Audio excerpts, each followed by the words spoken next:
Well, Story Circle has been around since the beginning of time. It's a process where people actually come together literally in circle. And circle implies that, we're all in this together. Convening people in circle, there's not a head. Everyone is eye to eye. The important thing about convening in circle is that it allows everyone an opportunity to feel on the same level. It's been exciting just to interact with my other colleagues that I don't get to see on a day-to-day basis, especially teaching in early childhood. Our main focus is always with our students, so I don't always get to have those adult conversations.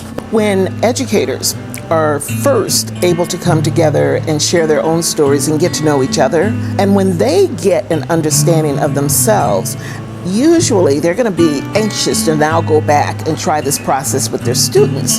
Very quiet students for the first time were able to feel very validated, and students that sometimes are more, I would say like abrupt, were much more like soft-spoken, and it was just kind of neat because it was a very even playing ground, and it really brought a lot of community within our classroom. And the whole idea of being in a circle and facing one another and taking turns and not being able to talk until you get your little talking piece, I think it's vital for our high school kids to have an opportunity to get to know one another in their classes. I'm really in awe of how sometimes what I need the most in my classroom comes to me through Minnesota Humanities course. This one is one that's very more near to my heart because it gets to the relational part so quickly.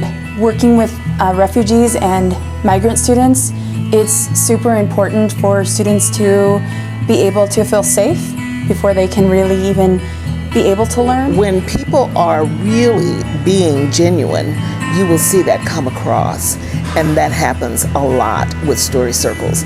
It means that they leave feeling differently than they entered. It means that they're now feeling that I can really go back and work with my coworkers differently, I can work with my parents differently, and I can certainly work with my students differently. I see that happening right there in Circle.